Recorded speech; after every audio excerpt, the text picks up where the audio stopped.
Hello everyone, I am Silverette and today we're starting a brand new Let's Play for Rue Valley. And I can go into what it is or we can just start the game, so let's start. We do not support the use of unprescribed or otherwise medication for mental health and warn you to avoid such things in real life. I understand.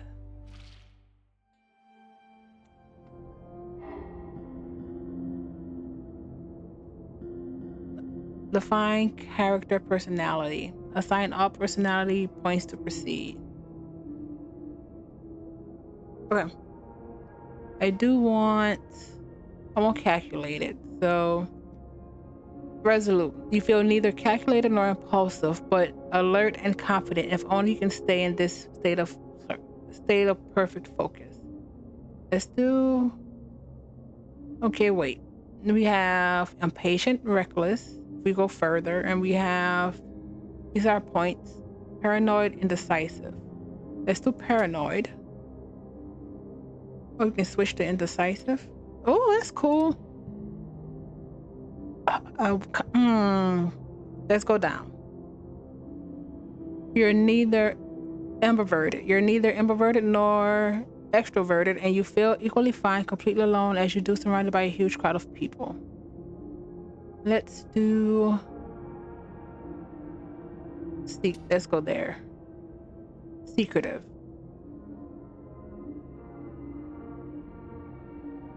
Huh. Mindful. You're aware of emotions and don't pretend that they are not important, but you won't let them overwhelm you. Dramatic or unkind. I don't want to be unkind. But you know what? Awkward, paranoid. Let's do a little of drama. Oh crap. I didn't realize this changed.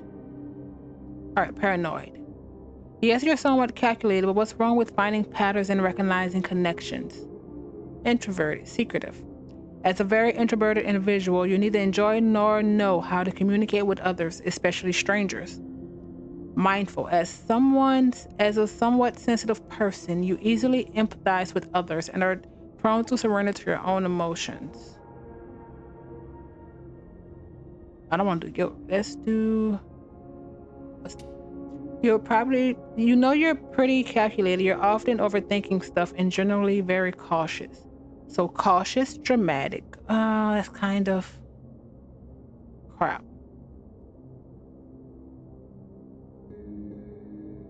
Calculated, introverted. Oh wait, this is our decisional. Calculated. Our social. Secretive, introverted. And emotional, sensitive. Let's see how well this works. Let's wake up.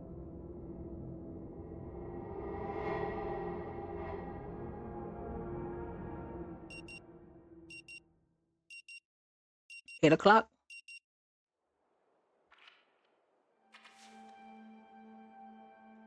The frantic sound of a century-old clock nudges you back to the present. The still air perfectly complements the image of the old motel room. Still with me, Mr. Harrell? Traits. Your personality traits determine your dialogue options. Some options will only be available if you have a certain trait, while others might be blocked by that same trait. Remember, traits are neither good nor bad. They're a crucial part of role-playing and a character with a real personality. They're a crucial part of role-playing a character with a real personality. I understand.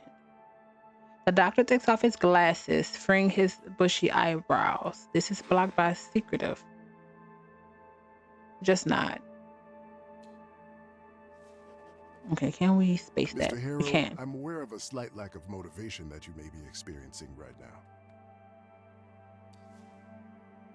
Red ribbons on the character's portrait shows the status effect your character currently has. Status effects have a negative impact on your personality and dialogue options. Total lack of motivation. Slight lack of motivation. More like total lack of motivation. Okay. You would rather stay in bed all day instead of attending this farce they call therapy in the middle of nowhere. And we'll surely be coming back to this condition of yours later during our sessions. Condition? Your personality is represented in this part of the screen. It shows your personality axis that you defined during character creation, as well as the trait that you chose. Select the trait to see what it is and what it does. But You understand? For now, I just want you to acknowledge its existence and try to stay aware of it at all times, if possible. Calculated. You know you're pretty calculated. You're often overthinking stuff, and are generally very cautious, introverted. As a very introverted individual, you neither enjoy nor know how to communicate with others, especially strangers. Sensitive. We kind of read this. As a somewhat sensitive person, you easily empathize with others and are prone to surrender to your own emotions.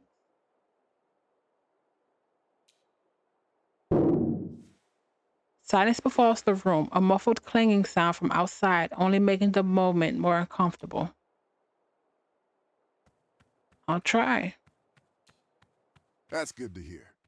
Now, in order That to was a keep us lie. focused, I always limit the session length to exactly 1 hour, hence the alarm.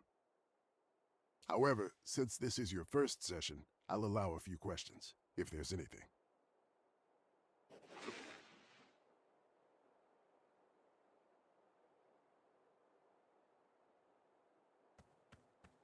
Hmm.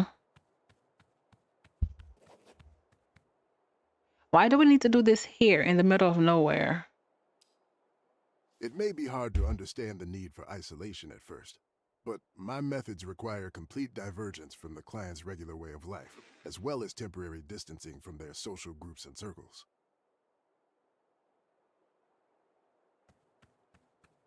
This place is ideal in that regard.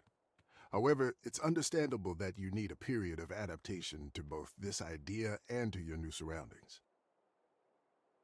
That's also why I haven't asked you to hand over your phone. Yet. But please don't be alarmed. We'll talk about everything in due time. Any other questions? Is another session really necessary? I was hoping this would be a one-time thing. Mr. Harrow, your case is not to be underestimated. We need to assess the situation carefully. Your case. What is our case? Not so long ago, nobody cared about what you do. Yet now, suddenly, your business is everyone's business?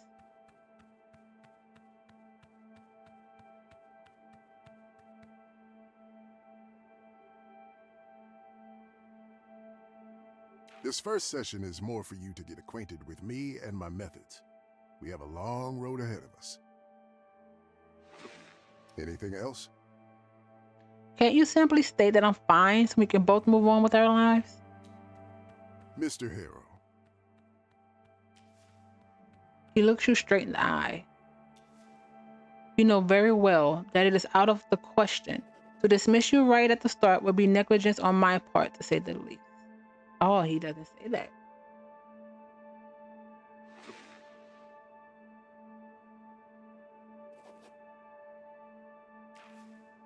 Besides, I am your therapist now, and when I see a person in need, I cannot ignore that. Not professionally, not personally. He looks away, stern-faced. I've never let a client down, and I'm not about to start now. He glances at the clock, almost too fast for you to notice. All right then. That's it for today. Through the door, you hear that sound again. You should go and check in at the office. Your room is probably ready by now. All right, get up and leave.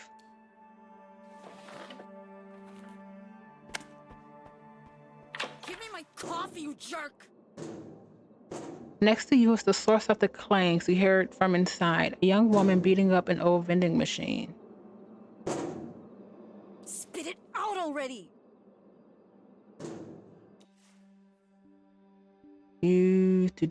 Sure. Oh, it's a run. Come on, you thief! Oh, what was that? An I'll old vending break you machine open if I bleached by have years to. in the sun.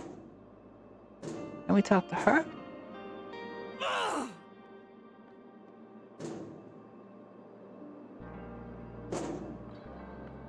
Give me my coffee, you jerk! She's pounding the life of the poor machine. Could she be here for therapy as well? Who knows? But unlike you, she definitely looks like she needs it. Poor woman. She should constantly... Nobody needs to be sent away from their home to this dump. We don't know why we're here, so... Charlatan, Dr. Finch.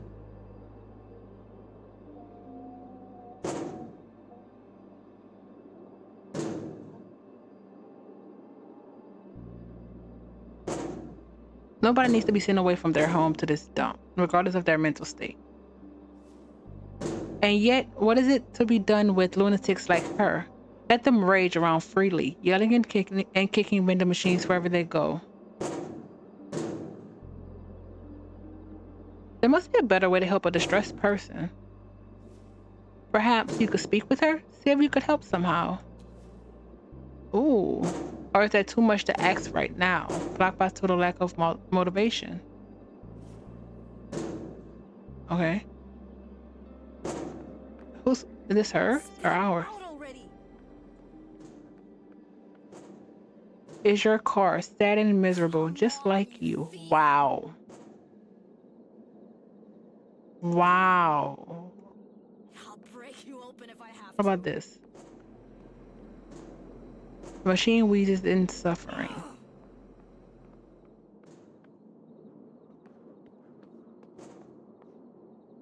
Give me my coffee, you jerk. It coiled like a sleeping serpent. Oh. Okay, yeah. Shift dust running as well. All the attention of the girl behind the counter is occupied by the ongoing phone call. Yes, Rue Valley Motel. Our Coral Destiny internet antenna is down?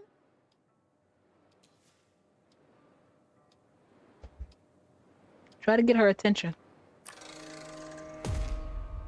Too introverted. Okay. It's best to let her make the first move. She'll soon notice you on her own. End the phone call and ask if she can help you. That's what receptionists are supposed to do. Pretend to look at the leaflets laying on the desk and hope she will address you eventually. You grab a leaflet and stare through it, mentally preparing for the imminent conversation. You either manage to look like you're really here for the leaflets, or she simply doesn't care. No, the repair tech already came yesterday. Said the internet will be up by noon today. She says to the person on the other side of the call. After a dozen anxiety-filled seconds, you finally realize she's not about to cut her call short just because you happen to show up. Awkward. Oh wait, this changed. Oh, maybe not. Move away from the receptionist's desk and stop invading her personal space. Leave. Time in the game does not progress outside of dialogue. So in order to wait until certain events happen, you need to find a way to kill the time. Usually you can do that with various items and interactions around you. For example, reading a book, scrolling through your phone, or just chilling in a cozy chair. I understand. Yes, I have rebooted the modem. What is this? A list of rules. You can't be bothered with that right now. Okay. Of course it's urgent. Our guests don't have Wi-Fi. The credit card machines are dead. We can't access reservations. What's Listen, this? I know what I'm talking about. Your repair tech said it was fixed. Can you just... The relentless dirt has smudged and stained the glass. Beyond is the endless flat of the desert. Its vastness is hypnotizing. Let's wait. Stare through the window to pass some time. Until she finishes the call. Beyond the empty parking lot, there's only barren desert, stretching out as far as the eye can see. Its emptiness is drawing you in. Hmm? You hear the receptionist mutter as if answering some unasked questions of yours. And then you notice small patches of green hidden under sand. It seems there's always something to be found in nothingness if you stare at it long enough. Contemplate the profound insight. Is nothingness just an illusion? Emptiness that's but a result of failure to find those little something hiding deep inside. It is possible to find something even inside the most hollow thing, only by observing it over and over again until something eventually appears. The possibility unsettles you, but at the same time, your mind seems to lock itself down, unable or unwilling to continue. So you stay in this clinch, unwilling to discard the thought, but unable to proceed.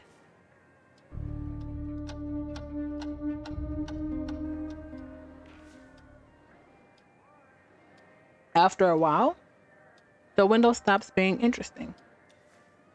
Minutes pass, but the phone call is still not at its end. How long is a phone call? I don't want a customer satisfaction survey. I want the internet!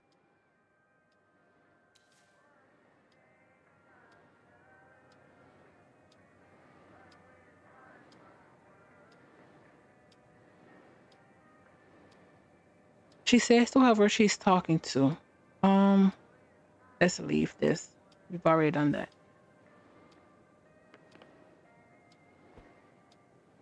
What's up here?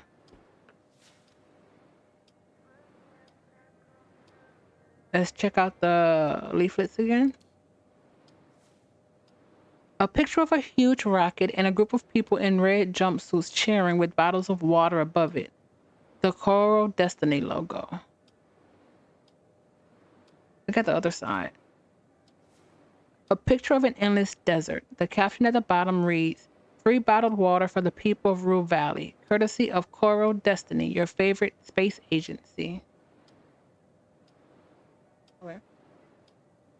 So something with space? Nothing is really free, paranoid.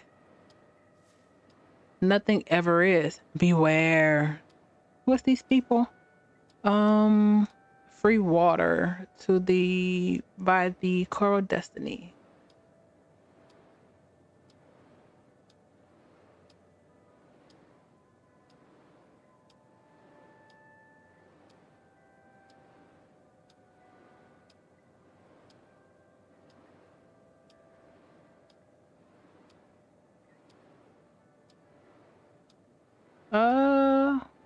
Yeah.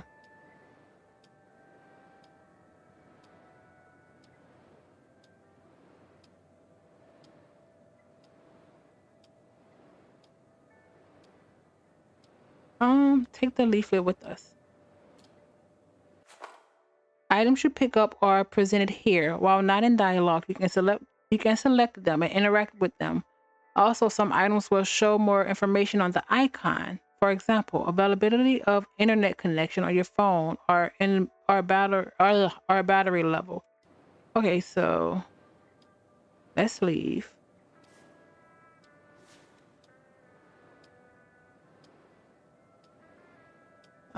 Put it back. Let's sit. Sit down. The chair looks very old but sturdy. Sit.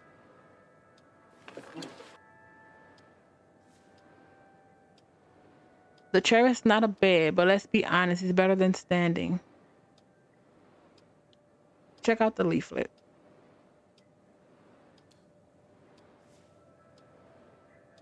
Let's read it to kill some time. You already read that. Until she finishes the call. You start to read the tiny letters that contain everything you're not interested in. It reminds you of times you forgot your phone while going to the bathroom and were forced to read blurbs from cleaning products and air refresheners. Dramatic. Ugh, only if I had this masterpiece back then. Come on. That bug spray had a very funny comic book spiraling around the can. I can't even imagine what people had to go through before smartphones were invented. Yeah, and how about before cleaning products and air fresheners? Consider yourself lucky that you have a small piece of literature with rockets and spacemen. Read on. At Coral Destiny, we believe innovation should serve the everyday needs of the communities around us. That's why we proudly provide fresh, purified bottled water completely free of charge to the residents of Rue Valley.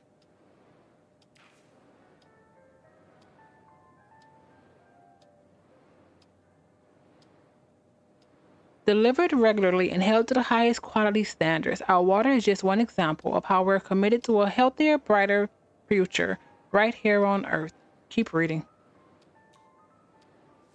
There's more ad lingo, but a nicely framed quote catches your eye. We're proud to share our resources with Rue Valley. Providing clean water is a small part of our mission to uplift the communities that inspires our work. Isabel Watson's Chief Executive Officer, Coral Destiny. Coral. Well, Coral.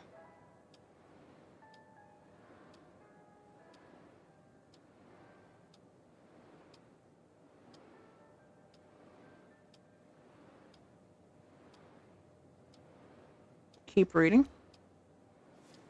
You struggle to find more content with at least the same level of excitement. Nevertheless, time begins to pass.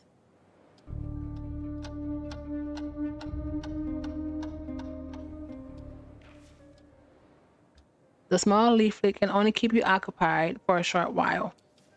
The receptionist is still arguing with the internet service provider, and you're getting restless. She responds to the person on the other end. Mess with your phone while you wait. The phone bleeps to life with a lock screen that is obviously years old. If it wasn't a collection of pixels, it would be musty with age and neglect. Scroll through your feed. Actually, play a quick match of hyper-casual protagonists. Until she finishes the call. The first wave of Tiny Bow, the tire-wearing antagonist appears on your phone screen. Touch one of them. You tap the one carrying a golden fork, and he instantly turns into an amorphous purple splotch. A matching splotching sound effect plays at the same time, further confirming that the bow tie-wearing, golden fork-carrying antagonist is no more. I guess I'm supposed to squash them all and continue squashing them.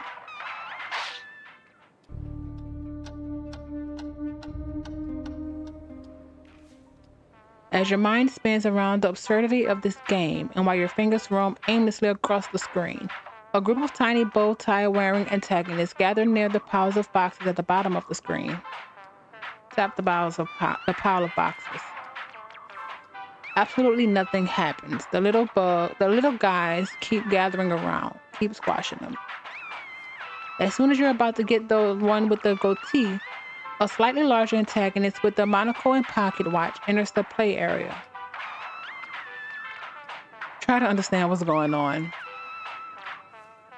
You stare at a bunch of random characters on the screen, but the sense of it all escapes you. Why are they gathering around that pile of boxes? Tap on the boxes again. Absolutely nothing happens. Again, they just keep gathering around. Ignore the big gentleman and keep squashing the tiny ones. You manage to squash the gold fork master and the top hat tyrant just before you see the big guy yelling something out that forms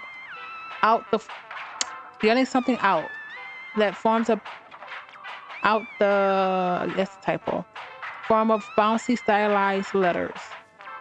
And as soon as the letters fade, he begins to charge towards the pile of boxes. Tap on the big guy. You press your finger against the monocle watchman maybe a bit too hard. The tip of your finger slips and you almost drop the phone. You look at the screen after your heart almost skipped a beat and see that the whole screen is taken up by a bold, fat letter saying, temporal disruption. What the hell is going on? The letters disappear and you notice that the whole screen is frozen. The antagonists gathered around the pile of boxes stand still in their weirdest pose. Look if there's anything different on the screen. There is. A small timer at the edge of the screen is ticking down, and it's gone. The screen comes alive for a split second. The antagonist unfreezes and continues to antagonize the pile of boxes. And before you get the chance to do anything, the whole phone is covered in black. Out of the blackness, disappointment red letters appear. Protagonist defeated. Oh, quit the game. With a quick swipe and finger flick, the game is won. The game is gone, and you're back staring at your old wallpaper. What kind of game? Time goes by, and the girl at the receptionist desk is still talking. Misheard. No, she said Sunday noon. I wrote it down. I'm not... Sunday or later? That's... No. This is such a waste of time. Finally, the girl hangs up, ending the forever call.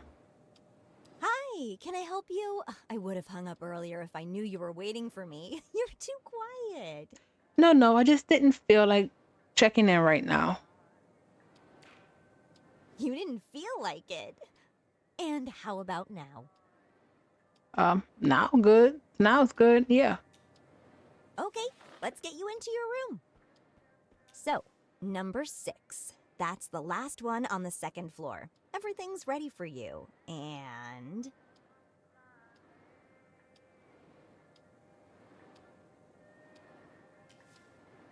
She raised her hand, holding a piece of blue and red plastic. This is your key card. Nod and wait for her to put it on the counter. Oh, I see you're confused by this. You were expecting an old-fashioned key, weren't you? She's excitedly waving the card around her head. Well, we decided to modernize for a number of reasons.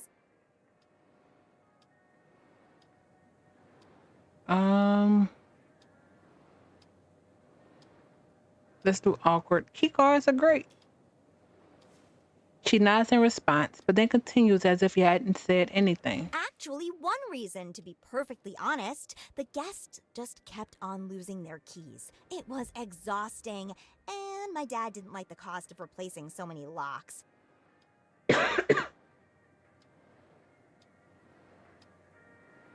Continue listening to her rambling. So, yes, we decided to use electronic key cards. Cost us a lot to implement, but now when a guest loses their key, we only need to replace a piece of programmable plastic. How great is that? It makes my life so much easier. She takes a deep breath, planning to continue, but a notification sound from her phone interrupts her. She immediately grabs the phone, smiles, and starts typing a message as if she suddenly forgot she was talking to you. Rude. But after a few seconds, she puts the phone down and hands you the key card. So, here's your key card, and I'll need your signature here. She puts some kind of document on the table. Oh, yes. Read the document first. They won't get you this way, and don't forget the small print. Oh, that's our key card.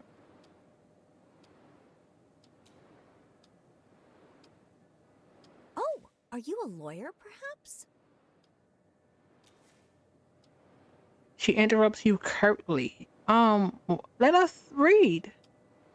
Not really? She's right. You're not a lawyer, and who are you kidding? Just sign the damn document and prepare for the unknown consequence. I'm not happy with this. Sign the document begrudgingly. Why? She's so freaking Thank rude. you for your trust, sir. She says with a barely visible smirk. I'm here if you need anything. Enjoy your stay. Bye. Let's leave. Is there something we can take?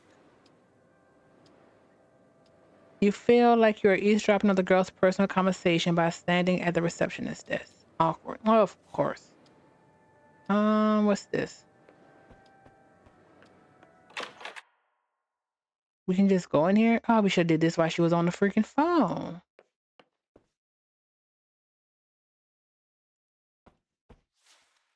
A lot of random boxes in all shapes and sizes. Some of them are labeled bin. One says documentary.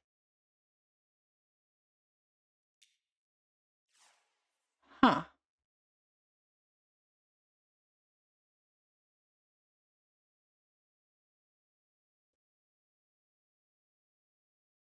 Let's see.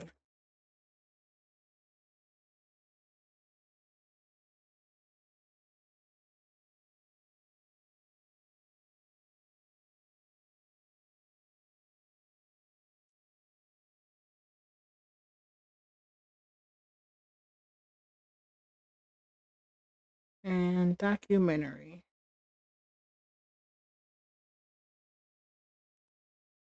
I don't think there's anything else. Documentation.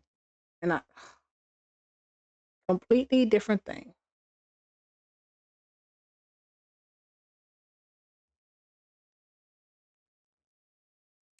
All right, let's go.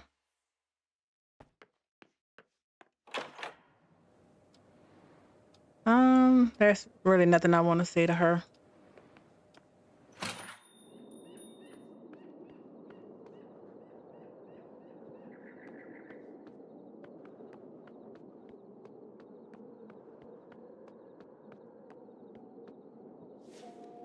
A simple key card with Rue Valley Motel and Room 6 printed on it.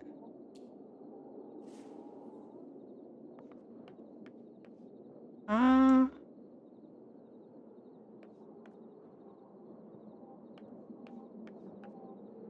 is that 5 or 6? The door marked with number 5. Leave. We're too awkward for that.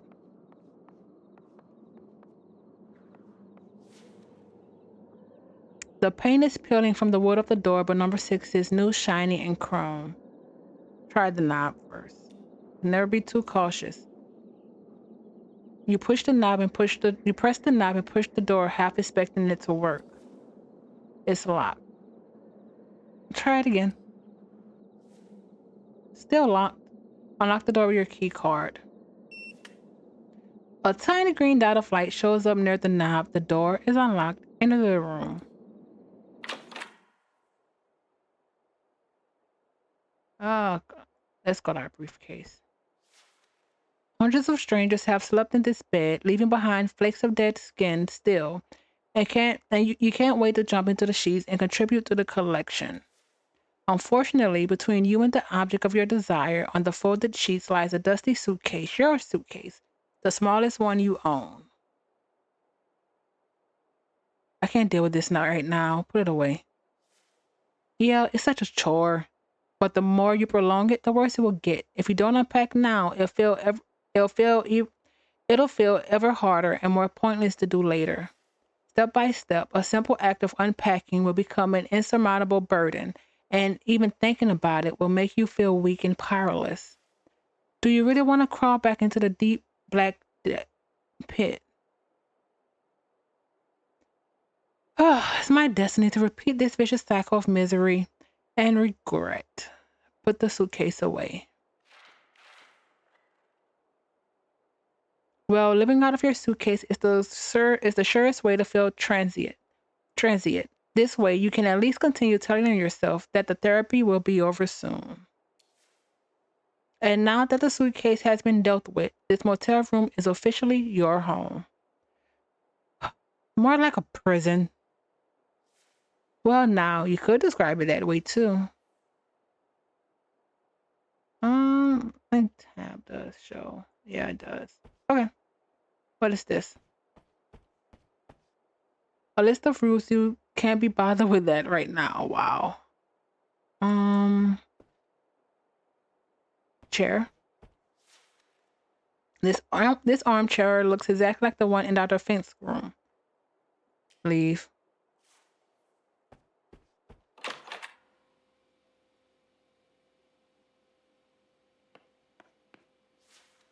There are so many dark patches that this can barely be called a mirror. A small cup is on the shelf. Look at the mirror. The mirror splotches make interesting patterns on your face. They conceal a dark circle here, a mole there, a patch of wrinkles. A mole? Could it be skin cancer? The good old mole under your left eye has been with you as long as you can remember. Yet still, has it grown in size a little? Changed its color, perhaps? Pretty sure it has. Perhaps you're imagining it, or it may be too late to worry about it, and you'll die in a matter of days. Look at the mirror again. A stranger who looks exactly like you is looking you straight in the eye. The sink. Oh, it's the same thing. I can't. Oh, interesting. There's no distinction. Maybe there is.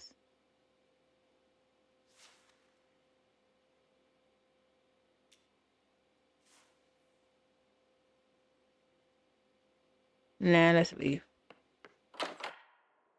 Let's sit. You sit on the chair and accept its coziness. Let's mess with the phone. Scroll through your feed to kill some time.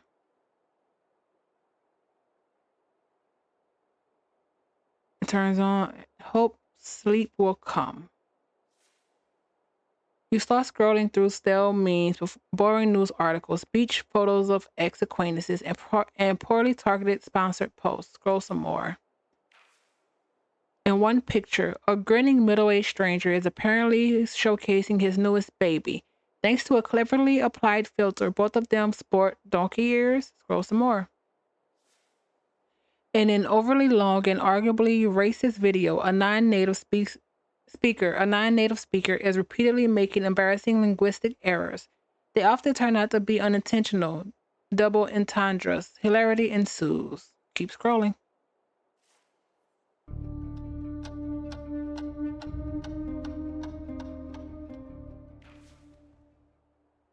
After a while, you realize that neither the pictures nor the post are loading correctly. Check the signal. 1 bar, but you get the feeling that if it could, it would show half a bar.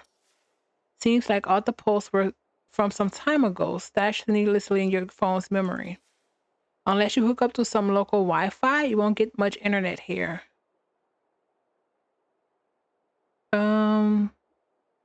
Get up. Let's see what's around.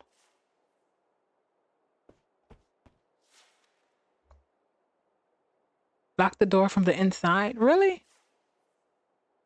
Seriously?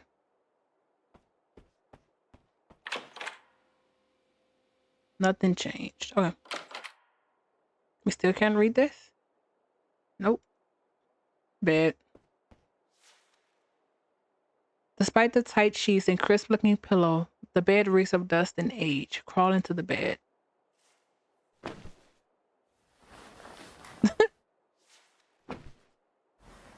It creaks and squirms as you crawl into it. You try to make yourself comfortable, but the overly soft mattress swallows you up.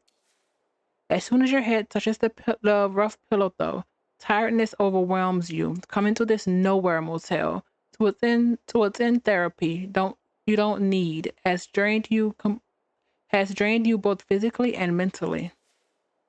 You are desperate to get some sleep, yet after weeks of wakeful nights, you know it won't come that easy.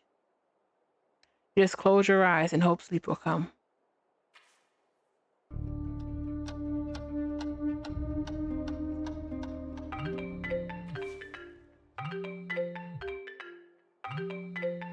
Your ears are pierced by a ringtone that you swore to change years ago. Check who's calling.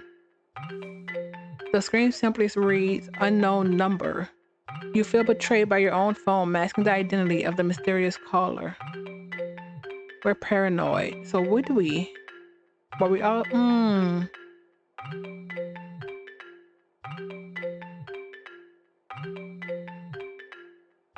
Let's answer.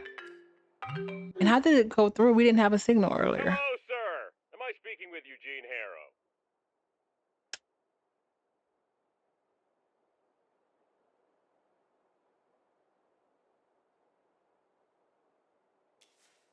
The line crackles heavily as if the man is speaking from the distant past. Who wants to know? My name is Percy Rugger, and I'm a senior sales executive at Ulterior Paralegal Exploits Consultancy. We'd like to offer our help regarding your case.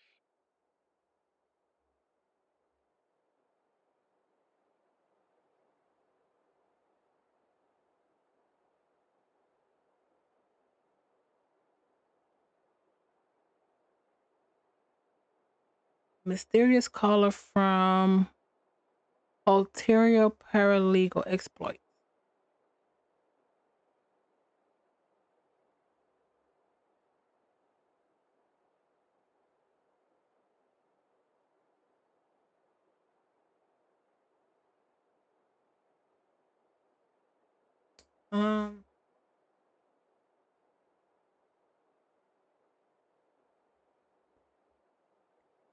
Who gave you this number? Well, Mr. Harrow, to be honest, I don't even have your number. It was randomly selected by the computer. The privacy of our potential clients is among our Really? core values here at Ulterior Paralegal Exploits Consultancy, I can assure you.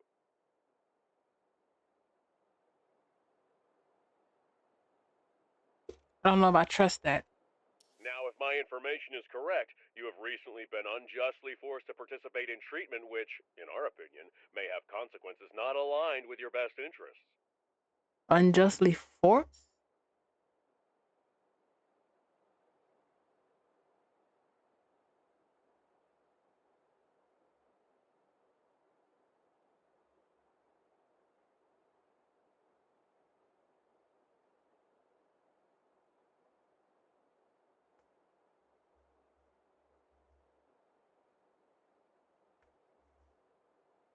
I'd rather not talk about it. Mr. Harrow, I completely understand how you feel. Even for me, it's hard to talk, hard to even think about the injustice that has occurred. But we will work together to put an end to this undue response to your, well, unique situation. I mean, we have only known each other for a couple of minutes, and I can already see what a strong-willed individual you are. You know what you want, and nothing will stop you from getting it. So I Really? presume you're ready for the next step in our cooperation?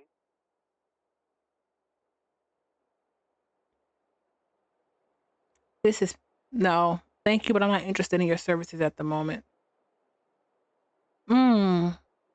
But we are paranoid and want to leave and calculated. You know what? All right.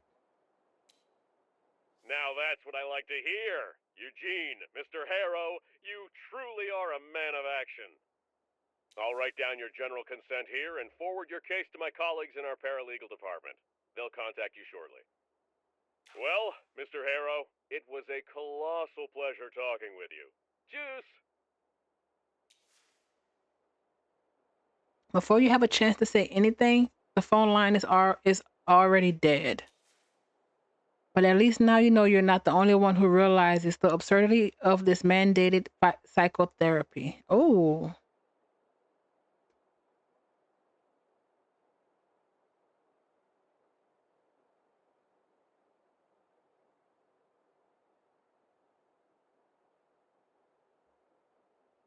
Close your eyes again.